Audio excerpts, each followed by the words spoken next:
Who are up there skiing? We are balancing both sides so that everyone does not feel left out. We could go to Xinhua. Good afternoon, Your Excellency.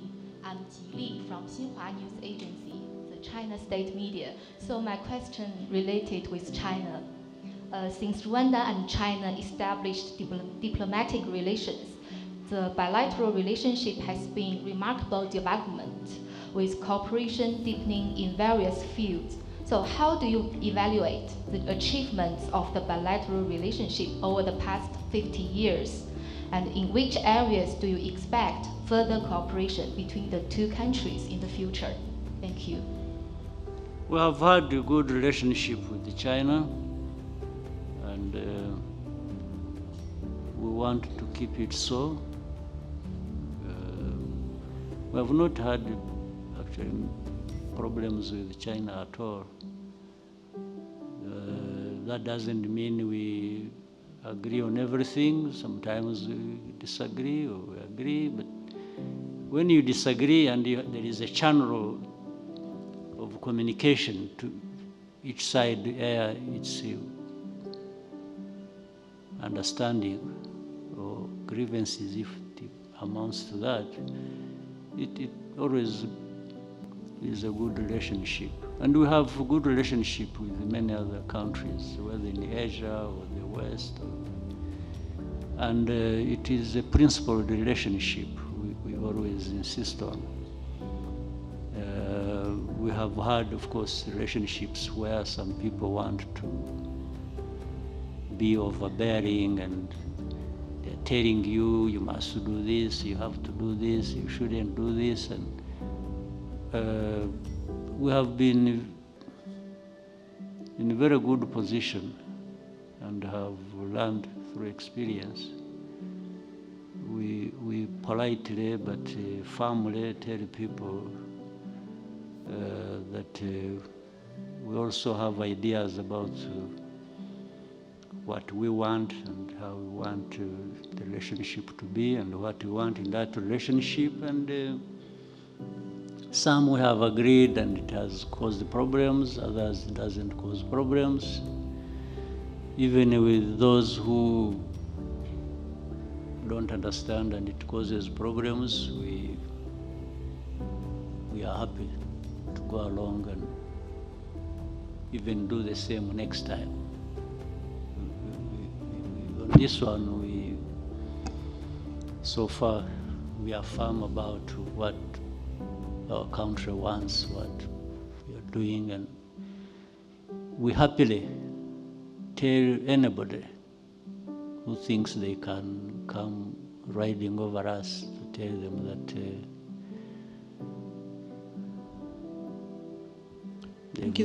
they've made a mistake. Al Jazeera.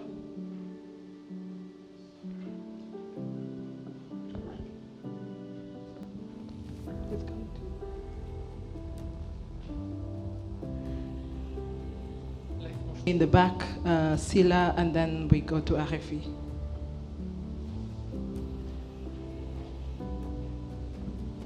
Alors bonjour, je suis Panda Silla de Label TV Sénégal. Alors Monsieur le Président, Son Excellence, le Rwanda est aujourd'hui en Afrique et partout dans le monde considéré comme un modèle de réussite, de développement, de sécurité 30 ans après le génocide. Alors quelles sont les clés de cette prouesse? Et ma deuxième question, la constitution du Rwanda de 2015 vous autorise à rester au pouvoir jusqu'en 2034. Comptez-vous rester au pouvoir jusqu'à cette date d'échéance? Je vous remercie.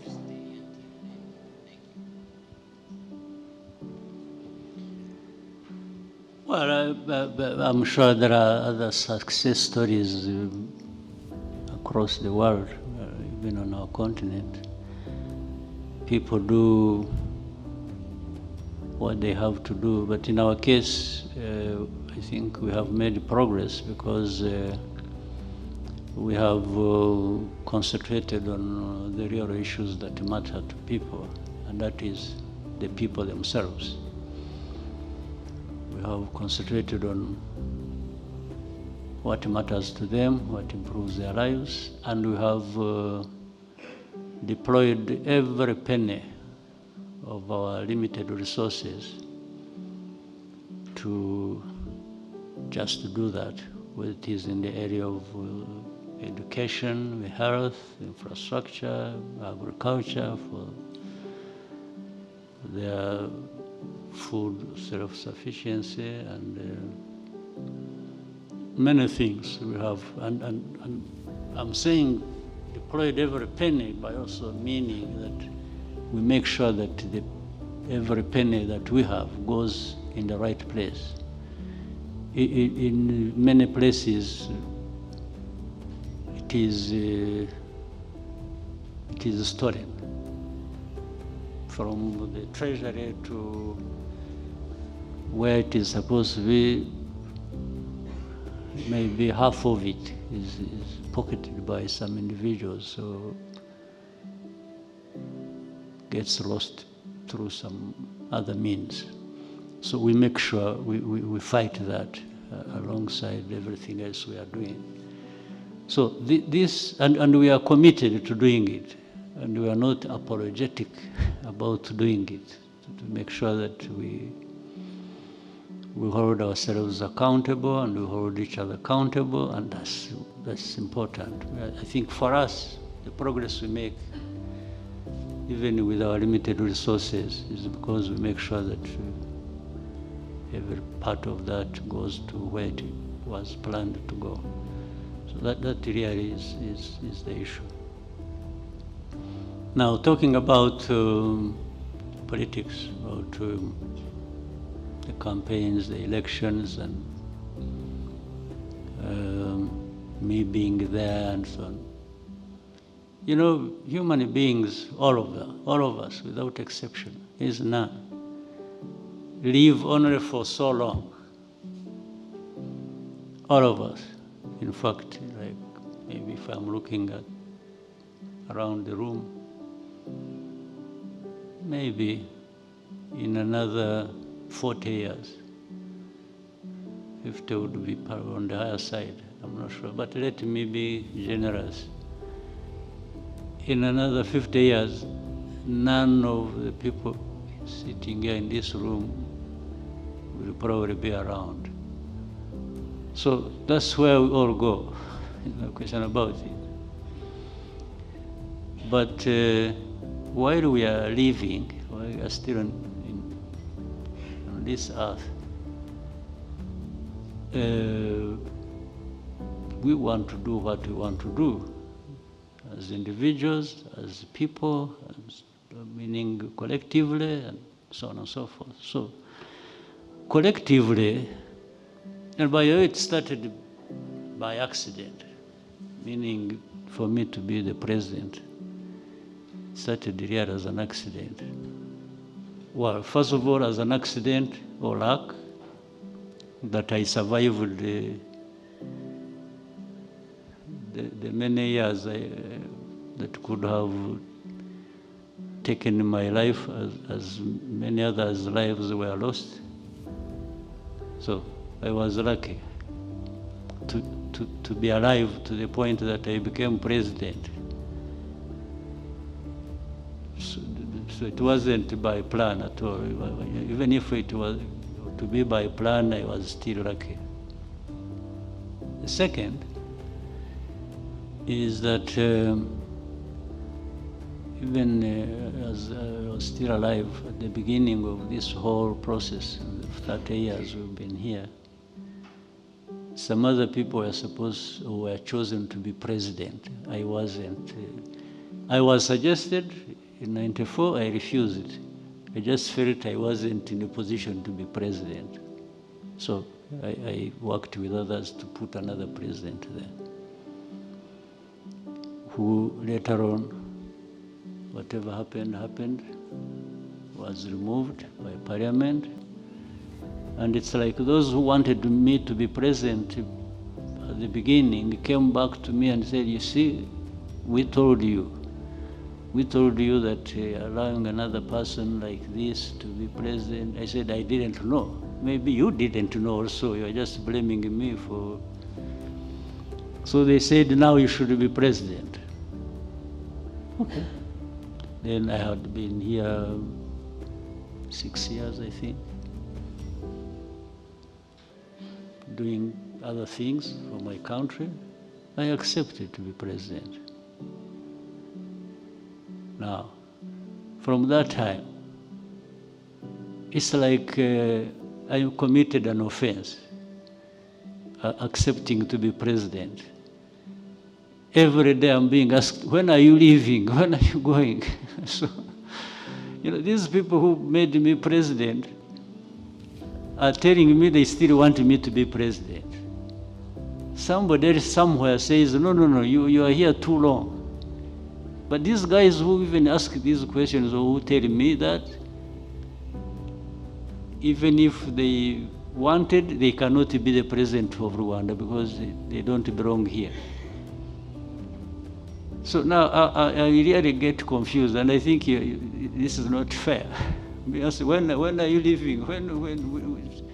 Now, as I have said, there was a time I wasn't president. I didn't even want to be president. I refused, actually. Now, when I became president, and the people of this country who matter to me more than anybody anywhere else keep saying, we want you here. Oh, by the way, we have also had open conversations with them in our meetings of the party I lead. I have been telling them to actually look for another person. I told them in 2017, but I started 2010. 2017, I was more vocal on that. And even recently, I told them the same. The leaders of the party are here, the chairman, vice chairman, and the secretary general in this room. They are here with you. They can tell you what I told them.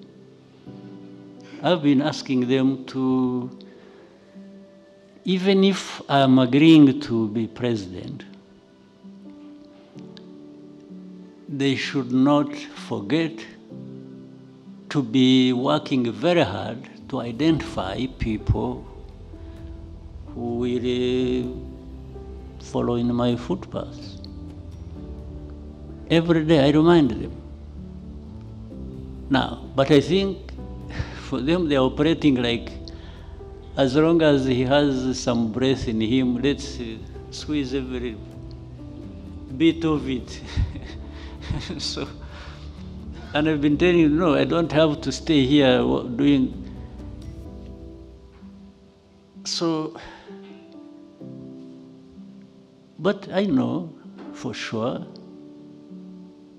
somebody will be found sooner than later, if we don't count the many years I've been around, going forward. Because that is a necessity. So, but the other necessity that conflicts with that is for the people, my party and the people of this country. It goes beyond the party of RPF. It actually goes to the whole country. When they, so there is a conflict between the necessity for me to do other things and somebody else leads the country or even the party.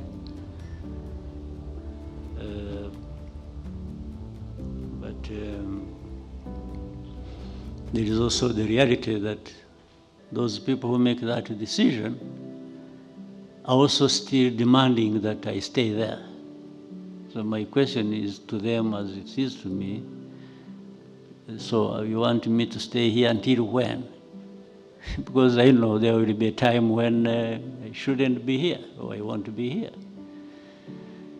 So, but if you could only bear with us and it becomes our problem, internal problem which we have to resolve, maybe we shall find a solution sooner than later.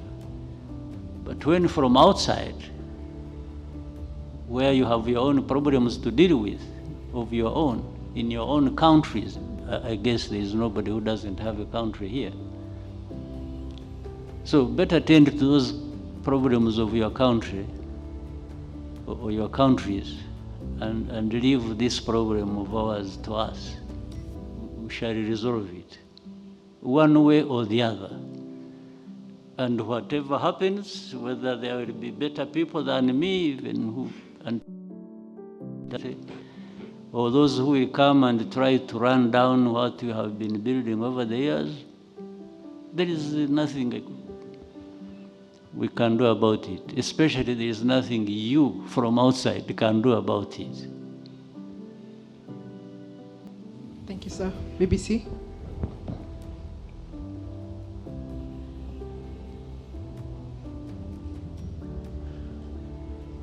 Murakoze nyakubahwa Perezida wa Repubulika, nitwa Cyiza, umunyamakuru wa BBC.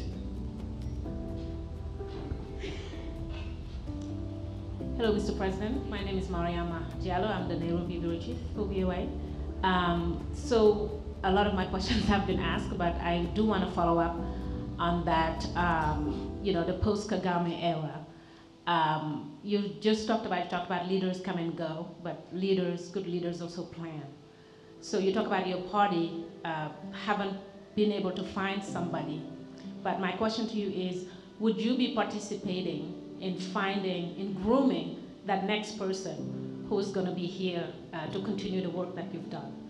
My second question has to do with what just happened in Kenya with President Ruto.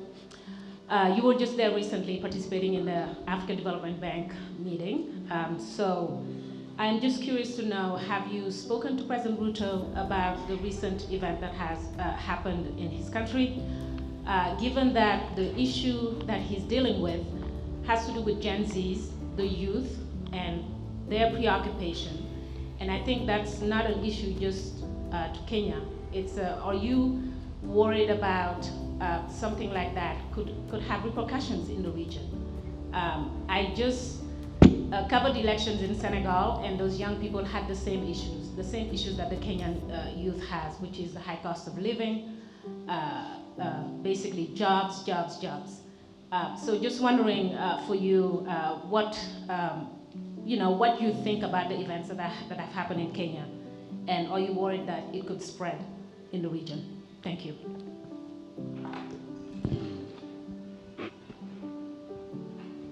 Yeah, but I think the first question has really more or less been answered. But let me add, I don't like this whole idea of grooming.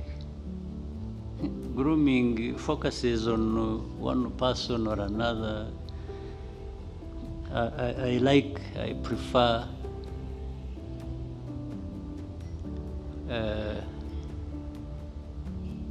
doing it generally.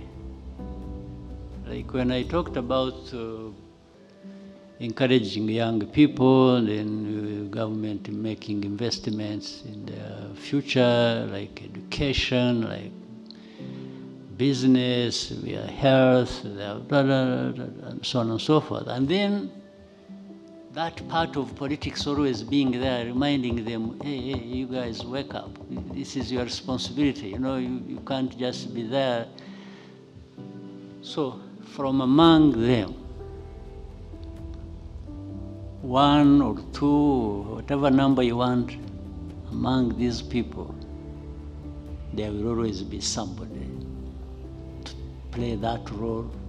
You would be grooming somebody, a specific person for. This is why I told the party last time, recently, that, in fact, I told them openly, it's like maybe you were even listening to me, but the question was answered then. I told them, I said, I'm not going to name anybody for you to lead you. You be the ones to look for somebody to lead you from among us. These people sitting here, we were about 3,000 in this, some other place where there is a big conference hall. And I was telling everybody, I said, I'm not going to anoint somebody for you. You be the ones, you keep looking around and appreciating people and doing that, and from that bunch of people, you should have a leader you want, but not the leader you point a finger at and say, this is going to be your leader. Actually, that is a recipe for maybe the disaster you keep referring to, after me, after me. I don't want to leave somebody and leave a disaster for the people after me. So if they choose a disaster, it will be their disaster they have chosen, not the one I have given them. I don't want to be associated with that. So there is, but once you, the politics, and then doing the things that matter to people, but once you interest people in politics and they become part of it, they always have somebody, you know, fairly and maybe justifiably chosen from among them to lead. So then what you said about, I don't very much like, again, talking about other countries, other societies, and what they have, whether it is progress or it is problems or whatever. People will always emerge out of that and they address their own problems. So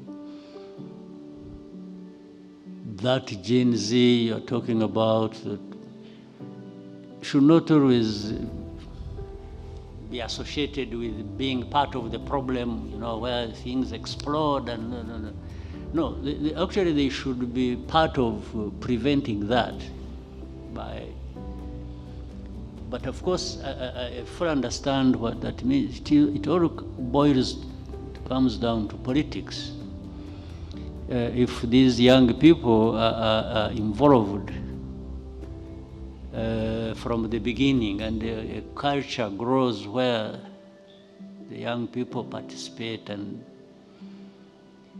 in the good politics of any country, then they don't end up just being, I mean, people demonstrating on the streets, destroying this or that. No, they actually end up being part of a situation or creating it that prevents that from happening.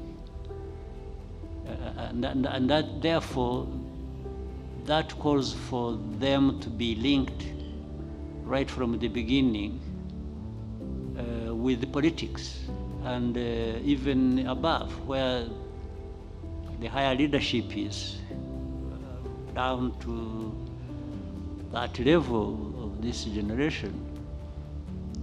There must be communication that enables them to, and so that things they complain about don't happen in one incident, in one explosion of things. And no, but that flow of grievances happens in the daily life, and then there is always going to be a way of addressing that, and therefore preventing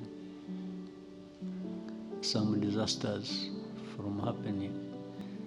Otherwise, I always keep off other people's affairs. I have no lessons for anybody. I'm stuck with my own problems, trying to deal with them on a daily basis. So I can't add on that burden of even assuming too much that I have an answer for other people's problems. So but every situation has problems, but there is also a way to address those problems. But it is the people of any country that we have to deal with that.